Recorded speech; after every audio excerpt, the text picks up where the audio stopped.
Hello guys, तो आज हम लोग पढ़ने वाले हैं क्लास 10 मैथ। ठीक है, प्रश्नावली 1.1। तो चलिए इसको हम लोग स्टार्ट करते हैं। ठीक है, बोला है कि निम्नलिखित संख्याओं को अभाज्य गुणनखंडों के गुणनफल के रूप में व्यक्त कीजिए। तो चलिए हम लोग इसको स्टार्ट करते हैं। तो सबसे पहले बोला है 140, तो इसको करते हैं। तो चलिए करते हैं, ये हमारे इस पे करेंगे। तो 140 है पहला क्वेश्चन, 140। तो 140 को हम लोग काटेंगे पहले। ठीक है, तो 2 से काटेंगे। कितने बार में 140 कटेगा?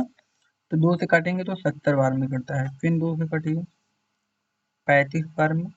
फिर 5 से 7 बार में। और फिर 7 से 1 बार में।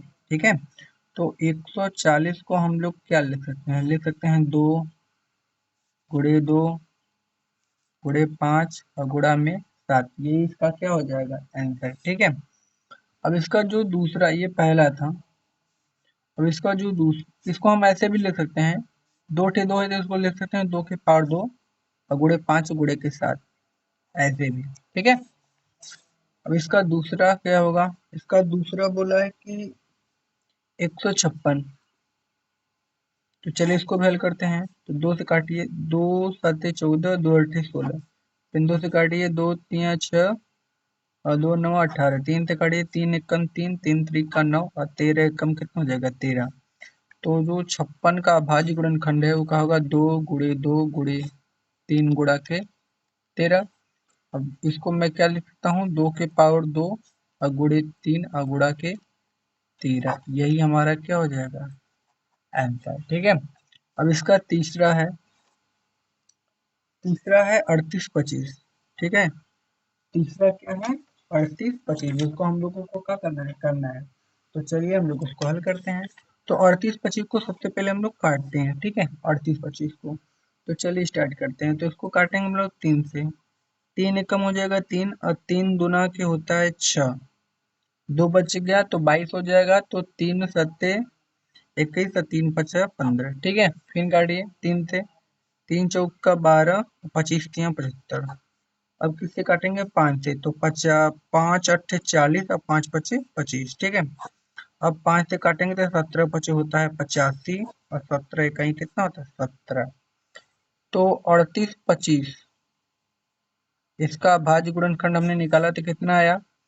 3 गुणा 3 गुणा 5 गुणा 5 गुणा 17। इसको लिख सकते हैं 3 के पावर 2 गुणे 5 के पावर 2 और गुणा में 17। यही हमारा क्या हो जाएगा? आंसर। ठीक है, अब इसका एक लास्ट और है, जो कि नहीं, इसका एक और है। अगला है 5005। ठीक, 5005 को हल करना है। चलिए करते हैं। इसको काटेंगे कैसे? 5 से। तो 5 कम 5। अब हम इसको काटते हैं 7 से। ठीक है, तो 7 एकम 7 हो जाएगा, 3 बचा तो 30 हो जाएगा टोटल। तो कितना हो जाएगा? 7 चौक 28। ठीक है, फिर बचा 3 7 त्रिक 21।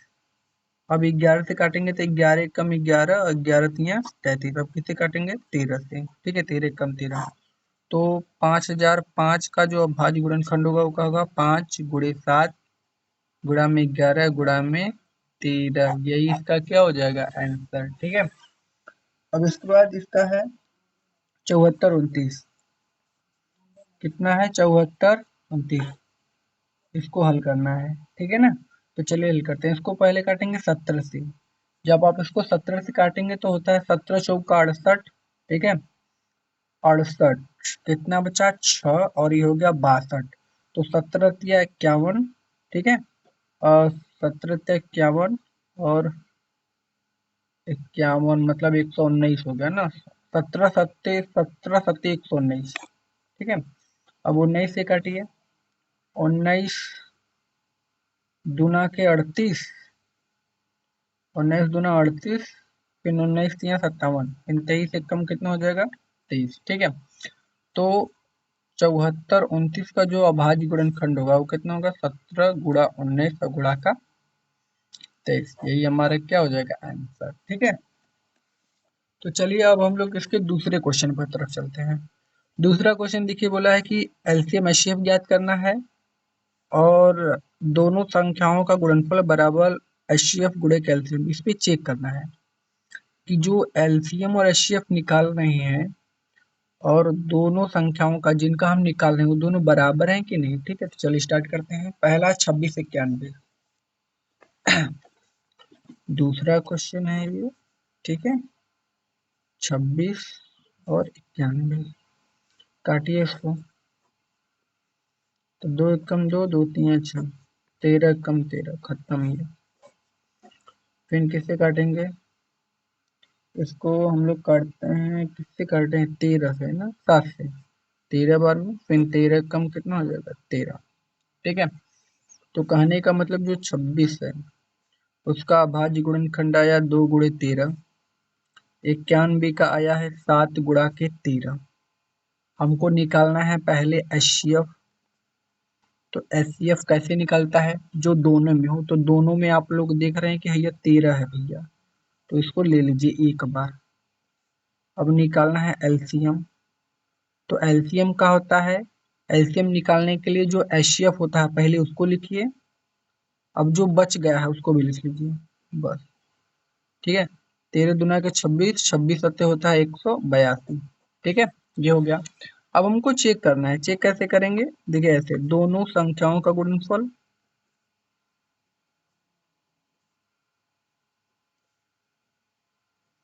बराबर होगा एचसीएफ गुणा के एलसीएम। तो दोनों संख्या क्या थी, वो थी 2691, पता है, बराबर एचसीएफ कितना था, 13, नहीं, हाँ एचसीएफ कितना था, 13, और एलसीएम कितना था, 182। ठीक है, तो जब हम इसका मल्टीप्लाई करते हैं इसका इसमें, तो आता है 2366। इसका भी इसमें करेंगे तो आएगा 2366। कहने का मतलब दोनों क्या है, बराबर है। तो हम लिख सकते हैं कि लेफ्ट हैंड साइड बराबर किसके है, राइट हैंड साइड के। यही आंसर इसका। ठीक है, अब इसका अगला है, दूसरा क्वेश्चन इसका है 510 और 92। क्या है, 510 और 92। ठीक है, तो चलिए हल करते हैं, इसको काटते हैं। 510 को 2 से काटेंगे तो 2 दुना 4, 2 पंजे 10, 3 2 पंजे 10। 3 से काटेंगे, 3 अट्ठे 24, 3 पचे 15। 5 से काटेंगे 17 बार में, फिर 17 एक कम हो जाएगा 17। अब इसको काटिए फिर से 2 से, 2 चौका 8, 2 छके 12, 2 दुना का 4, 2 3 अच्छा, फिर हो जाएगा 23 से कम 23। ठीक है, अब इसके बाद 510 का जो अभाज्य गुणनखंड आया वो आया 2 गुणे 3 गुणा 5 गुणा में 17। 92 का आया है 2 गुणे 2 अगुणा में 23। पहले निकालना है एचसीएफ। तो एचसीएफ का मतलब जो दोनों में हो, दोनों में है, ये दो है और कुछ है नहीं, तो एचसीएफ का हो जाएगा खाली 2। ठीक है, अब निकालना है एलसीएम। तो एल्शियम निकालने के लिए सबसे पहले एचसीएफ लिख लीजिए और जो बचा है उसको पूरा लिख लीजिए। ठीक है, तो जो बचा है उसको लिखते हैं 3 गुणे 5 गुणे 17, 3 गुणे 5 गुणे 17, और नीचे से 2 गुणे 23, ये इतना। ठीक है, अब इन सभी का जब हम गुणा करते हैं ना, तो हमको मिलता है 23460। ठीक है, आप गुणा करके देख लीजिएगा, जब इन सभी का आप गुणा करेंगे तो आपको यही मिलेगा। ठीक है, अब हमको चेक करना है, तो चेक हम कैसे करते हैं कि दोनों संख्याओं का गुणनफल बराबर होगा एचसीएफ गुणा के एलसीएम। ठीक है, तो दोनों संख्या क्या थी, 510 और 92। एचसीएफ क्या था, 2 गुणा एलसीएम क्या था, 23460। जब 510 में हम गुणा करते हैं 92 का, तो आता है 46,920। जब इसका इसमें करेंगे तो 46,920। ठीक है, यही हमारा क्या हो जाएगा आंसर। तो लिख देंगे लेफ्ट हैंड साइड बराबर किसके है, राइट हैंड साइड के। ठीक है, अब हम लोग चलते हैं इसके क्वेश्चन नंबर तीसरे की तरफ। इसी का है तीसरा। तीसरा है कि 336 और 54 इसका निकालना है। तो चलिए इसको निकालते हैं। तो 336 को 2 से काटते हैं, तो 2 एक कम हो जाएगा 2, 2 छक्के 12, 2 अट्ठे 16, फिर 2 अट्ठे 16, 2 चौक 8, फिर 2 चौक 8, 2 दुना के 4, फिर 2 दूना 4, 2 कम 2, फिर 3 7 21, 3 7 कम 7। ठीक है, अब हम लोग काटेंगे 54 को। ठीक है, तो यहाँ पे क्या हो जाएगा, 54 को काटेंगे 2 से, 2 दूना 4, 2 7 14, 3 3 9 हो जाएगा 27, 3 3 हो जाएगा 9, 3 कम होकर कितना हो जाएगा 3। ठीक है, तो कहने का मतलब 300 जो 36 है उसका जो अभाज्य गुणनखंड है वो है 2 गुणे 2 गुणे 2 गुणे 2 3 और गुणा में 7। और जो 54 है उसका आया है 2 गुणे 3 गुणे 3 गुणे 3। ठीक है, जो 54 है उसका क्या आया, 2 गुणे 3 गुणे 3। अब इसमें कॉमन क्या है, तो कॉमन देखिए ये है और ये वाला 3 है ना, तो एचसीएफ क्या होगा, 2 गुणे 3 का मतलब कितना हो गया 6। एलसीएम का होगा, तो एलसीएम निकालने के लिए पहले एचसीएफ 6 लिख लीजिए, जो बचा वो सब उतार दीजिए। 2 गुणे 2 गुणे 2 बचा है, फिर 7 बचा है, फिर 3 बचा है, फिर 3 बचा है। तो जब आप इन सभी का गुणा करेंगे, ठीक है, जब आप इन सभी का गुणा करेंगे ना, तो आपका आएगा 30 24, मतलब 3024 आएगा। ठीक है, एलसीएम गुणा करके देख लीजिएगा। अब हमको इसका आंसर चेक करना है, तो दोनों संख्याओं का गुणनफल बराबर होगा एचसीएफ गुणे के एलसीएम। तो दोनों संख्या क्या थी, तो दोनों संख्या क्या थी यहाँ पे हमारी, हमारी दोनों संख्या थी 336 और गुणा में 54। और एचसीएफ क्या था, एचसीएफ 6 था। एलसीएम क्या था, एलसीएम 3024 था। ठीक है, तो जब हम इसका गुणा करते हैं, ठीक है, तो जब हम इसका गुणा करेंगे 336 का 54 में, ठीक है, तो जब हम 336 का 54 में गुणा करेंगे तो कितना, तो जब हम 336 का 54 में गुणा करते हैं तो आता है 18,144। गुणा करके देख लीजिएगा आप लोग, इसका इसमें करेंगे तो ही आएगा 18,144। कहने का मतलब दोनों क्या है, आपस में बराबर है, तो हम लिखेंगे लेफ्ट हैंड साइड बराबर राइट हैंड साइड। ठीक, तो अब हम लोग चलेंगे अपने अगले क्वेश्चन की तरफ। ठीक है, तो क्वेश्चन नंबर 4 की तरफ देखते हैं, क्वेश्चन नंबर 4 क्या है। तो यहाँ पर देखिए, क्वेश्चन नंबर 4 नहीं, क्वेश्चन नंबर 3 अभी हमको करना है ना, 3 हम लोगों ने कहाँ किया। क्वेश्चन नंबर 3 है कि अभाज्य गुणनखंड विधि द्वारा एचसीएफ एलसीएम, मतलब इसमें लसा और मसा दोनों का ज्ञात करना है। बस आसान है, चलिए ज्ञात कर लेते हैं। ठीक है, तो हमको क्या करना है, लसा और मसा ज्ञात करना है, चलिए ज्ञात करते हैं। Question number 3, question number 3। ठीक है, पहला क्वेश्चन है 15 12 15 और 21 का हमको लौसा और मौसा ज्ञात करना है। तो चलिए ज्ञात करते हैं, काटिए इसे। 2 छक्का 12, 2 तिया 6 और 3 एकम 3, फिर काटिए। 3 थे, 3 पचे 15, 5 इकाई 5, फिर काटिए।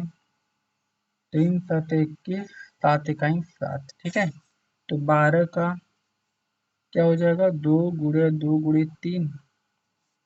15 का क्या होगा, 3 गुणा 5। 21 का क्या होगा, 3 गुणा में 7। अब इसमें हमसे पूछेगा कि भैया एचसीएफ का होगा, तो एचसीएफ जो तीन में है, 3 देख रहे हैं ना, ये सभी में है, तो ये 3 कॉमन हो गया। एचसीएफ एलसीएम का होगा, एलसीएम निकालने के लिए पहले 3 लिखिए, जो बचा वो सब बचा है, ये है, ये है, ये है। तो हो गया 2 गुणे 2 गुणे 5 और गुणा में 7। ये इसका क्या हो जाएगा, एलसीएम। अब जब हम इसका गुणा करते हैं, ठीक है, तो जब हम क्या करेंगे, इसका गुणा करेंगे तो कितना आता है, तो इसका गुणा करने में पता है 420। ठीक है, देखिए 5 दूना के 10 दूना के 20 तिया 60, और 60 का गुणा जब 7 में करेंगे तो आएगा 420। ठीक है, तो यही हमारा क्या हो जाएगा, आंसर। ये तीसरा का पहला क्वेश्चन था। अब हम आते हैं तीसरा का दूसरा क्वेश्चन में। ठीक है, तो जो तीसरा का दूसरा क्वेश्चन में बोला है 17 23 29। ठीक, इसका हमको क्या निकालना है, एलसीएम एचसीएफ। तो आप लोग जानते हैं कि जो 17 है वो किससे कटेगा, 17 से। तो इसका अभाज्य गुणनखंड होगा 17 एकम 17।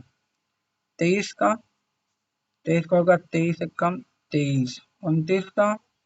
29 का भी होगा 29 एकम 29। ठीक है, तो इसका HCF क्या होगा? HCF एक सभी में है तो एक हो जाएगा। LCM का होगा एक लिखेंगे, जो बच गया वो सब यही बचा है, तो फिर लिखिए 23, 17 गुणे 23 और गुणा में 29। जब 17, 23 और हम लोग 29 का गुणा करते हैं, ठीक है, तो ये आता है 11,339 गुणा करने पर। ठीक, अब हमको चेक करना है, नहीं चेक नहीं करना है, इसमें हो गया, बस ये निकालना था एलसीएम और एचसीएफ। ठीक है, अब हम लोग आते हैं इसके क्वेश्चन नंबर 3 की तरफ। तीसरा का तीसरा तीसरा क्या बोल रहा है कि 8 9 25, 8 9 भैया 25 का इसका एलसीएम एचसीएफ ज्ञात कीजिए। चलिए ज्ञात करते हैं। तो पहले इसको काटिए, 2 चौका 8, 2 दूना 4, 2 कम 9 को काटिए, 3 त्रिका 9, 3 इकाई 3। 25 को काटिए, 5 पचा 25, 5 इकाई 5। तो कहने का मतलब 8 का अभाज्य गुणनखंड है 2 गुणे 2 गुणे 2। 9 का है 3 गुणा 3। 25 का है 5 गुणा 5। तो इसमें तो कुछ कॉमन नहीं मिला। तो जब कुछ कॉमन नहीं मिलता है तो वहां पर एचसीएफ हमेशा कितना होता है? 1। एलसीएम का होगा इन सभी का गुणा, 2 गुणे 2 गुणे 2 गुणे 3 गुणे 3 गुणे 5 गुणे 5। ठीक है, तो जब आप इन सभी का गुणा कर देंगे तो आपका कितना आ जाएगा? आपका आ जाएगा 1800। कितना आ जाएगा? 1800। और यही क्या हो जाएगा इसका आंसर। ठीक है, अब हम लोग चलते हैं अपने क्वेश्चन नंबर 4 की तरफ। देखिए क्वेश्चन नंबर 4 में बोला है कि एचसीएफ दिया है, ये दो संख्या है, इसका एचसीएफ 9 दे दिया है, एलसीएम ज्ञात करना है। तो चलिए ज्ञात करते हैं। 306 और 657 का एचसीएफ 9 है, तो चलिए ज्ञात करते हैं। क्वेश्चन नंबर 4 हमको एलसीएम ज्ञात करना है, तो हम एक सूत्र जानते हैं। सूत्र ये है कि दोनों संख्याओं का गुणनफल जो होता है वो बराबर होता है एचसीएफ गुणे के एलसीएम के। ठीक है, तो हमको निकालना है एलसीएम, तो उसके लिए फार्मूला होगा दोनों संख्याओं का गुणनफल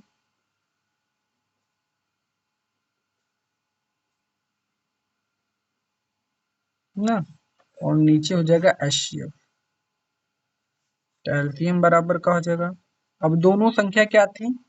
तो दोनों संख्या यहाँ पर दिया है 306 657। ठीक है, तो दोनों संख्या थी 306 और 657।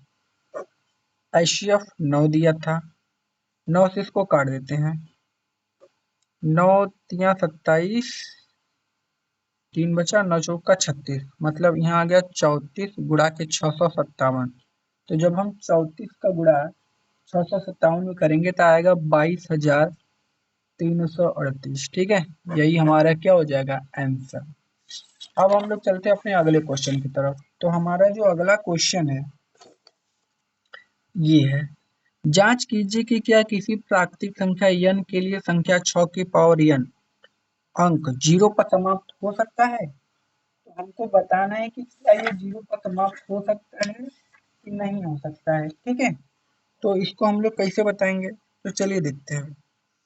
देखिए ये 0 पर समाप्त तब होगा जब इसका जो अभाज्य गुणनखंड होगा वो 2 गुणे 5 के रूप में आ जाए। ठीक है, जो इसका अभाज्य गुणनखंड होगा वो किसमें आ जाए? 2 गुणे 5 के रूप में। देखिए इसका स्टेटमेंट लिखना है, तो मैं देखिए बताता हूँ। देखिए यही है इसका, कौन सा है ये क्वेश्चन नंबर 5 है ना, तो 5 को आप ऐसे लिखेंगे। देखिए ऐसे क्वेश्चन, देखिए कैसे लिखेंगे। यदि कोई संख्या 0 पर समाप्त होना चाहती है, मतलब अगर कोई संख्या 0 पर समाप्त होना चाहती है तो उसका अभाज्य गुणनखंड में कम से कम एक बार 2 गुणे 5 आना चाहिए। तो यहाँ पर भैया 6 है, तो 6 में 2 गुणे 5 कहाँ से आएगा? 6 में तो आ रहा है 2 गुणे 3। देखिए 6 में आ रहा है कितना? 6 में आ रहा है 2 गुणे 3। 6 में 2 गुणे कितना आ रहा है? 3। तो 6 का अभाज्य गुणनखंड करने पर यह 2 गुणे 5 के रूप का नहीं है। तो जब हम 6 का अभाज्य गुणनखंड करते हैं तो आता है 2 गुणे 3, 2 गुणे 5 तय नहीं करता। तो कहने का मतलब अर्थात यह कभी 0 पर समाप्त नहीं होगा। 0 पर समाप्त तभी होगा जब अभाज्य गुणनखंड 2 गुणे 5 के रूप का होगा। ठीक है, 6 को अगर हम काटें तो 2 तिया 6, 3 इकाई 3, मतलब 2 गुणे 3 आया ना, लेकिन आना कितना चाहिए? आना चाहिए 2 गुणे 5, जो कि नहीं आया है, इसीलिए यह 0 पर समाप्त नहीं होगा। यही स्टेटमेंट आपको क्या करना है, पूरा लिख देना है। यही इसका क्या हो जाएगा, आंसर। ठीक है, अब हम लोग चलते हैं अगला क्वेश्चन, क्वेश्चन नंबर 6 की तरफ। क्वेश्चन नंबर 6 क्या बोला, व्याख्या कीजिए कि ये भाज्य संख्या है और क्यों। तो भाज्य संख्या क्या होती है मैं आपको बता देता हूँ। भाज्य संख्या तो अगर आसान भाषा में समझा जाए कि भाज्य संख्या क्या होती है, तो जिसका 3 गुणनखंड हो। कितना गुणनखंड भैया? 3 गुणनखंड हो, वह क्या होगा, भाज्य संख्या। ठीक है ना, बस इतना याद रखिए, आपका क्वेश्चन आराम से हो जाएगा। चलिए इसको लगाते हैं हम लोग। तो चलिए स्टार्ट करते हैं। ठीक है, तो ये क्वेश्चन नंबर 6 है, तो चलिए इसको करते हैं हल। तो देखें, 7 गुणे 11 गुणे 13 प्लस 13 है, तो इसमें 13 जो है कॉमन है, तो 13 में यहाँ से क्या ले लेता हूँ, कॉमन। ठीक है, दोनों में से बाहर निकाल लेता हूँ 13। तो यहाँ से बचेगा क्या, अगर मैं 13 कॉमन लूंगा तो यहाँ से 11 सती 77 प्लस यहाँ से 13 कॉमन हुआ तो 1 बचा। 13 गुणे 77 में 1 जोड़ दूंगा तो 78। ठीक है, और इसके आगे मैं 1 का गुणा कर सकता हूँ, तो यहाँ पर 3 गुणनखंड हो गए कि नहीं। तो कहने का मतलब ई का है एक भाज्य संख्या है। ठीक है, अब इसको भी सेम उसी तरीके से हम लोग करेंगे। देखिए यहाँ पर 5 है और 5 और कहीं पर है यहाँ पर, तो 5 कॉमन है। तो सबसे पहली बात तो 5 कॉमन ले लेते हैं। तो जब इन सभी का हम गुणा करेंगे ना, ठीक है, इन सभी का गुणा करेंगे ना, तो कितना आएगा, जब इन सभी का गुणा करेंगे तो आएगा 1008। ठीक है, प्लस का 5 कॉमन करेंगे तो 1 बचेगा। तो 5 गुणे 1008 में 1 जोड़ देंगे तो आपका हो जाएगा 1009। इसके आगे भी 1 का गुणा हम कर सकते हैं। तो 3 गुणनखंड हुआ कि नहीं, तो इसे भी, ये भी क्या है, एक भाज्य संख्या है। क्वेश्चन में पूछा है क्यों है भाज्य संख्या, तो लिख देना क्योंकि इसका 3 गुणनखंड है, इसलिए क्या है, एक भाज्य संख्या है। ठीक है, क्वेश्चन नंबर 7, अब हम लोग लास्ट वाला क्वेश्चन हल करेंगे।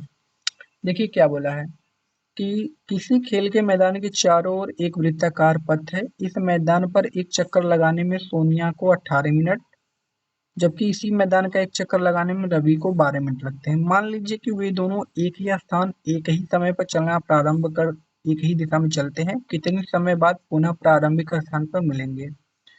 हाँ, तो इसका बहुत आसान तरीका है, इसका हम लोग निकालेंगे एलसीएम। क्या निकालेंगे, एलसीएम 18 और 12 का। क्वेश्चन नंबर 7 है ना, 18 और क्या है, 12, यही था ना। तो 18 और 12 का हम लोग निकालेंगे एलसीएम। ठीक है, तो निकालिए। तो 2 नमा 18 और चलिए मैं एक शॉर्ट ट्रिक बताता हूँ आपको एलसीएम निकालने का। 18 और 12 है ना, देखिए 18 12 का एलसीएम निकालने के लिए हम लोग क्या करेंगे, शॉर्ट ट्रिक।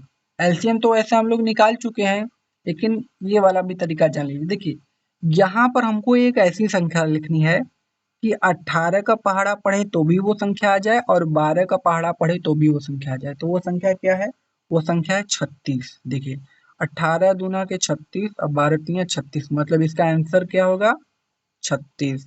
ठीक है, ऐसे आ गया।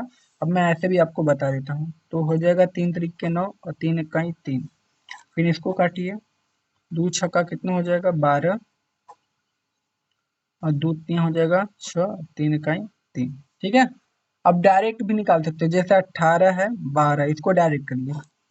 कैसे करेंगे, 2 से काटिए, 2 9 18, 2 छक्के 12, फिर 2 है, रहने दीजिए 9, 2 तिया 6, फिर 3 से काटिए, 3 त्रिक का 9, 3 कम 3, 3 से काटिए, 3 कम 3, 3 कम 3। देखिए 2 दूना का 4, 4 तिया 12, 12 तिया 36, यही इसका आंसर। तो दोस्तों वीडियो पसंद आए तो लाइक करें, चैनल पर नए हो तो सब्सक्राइब करें।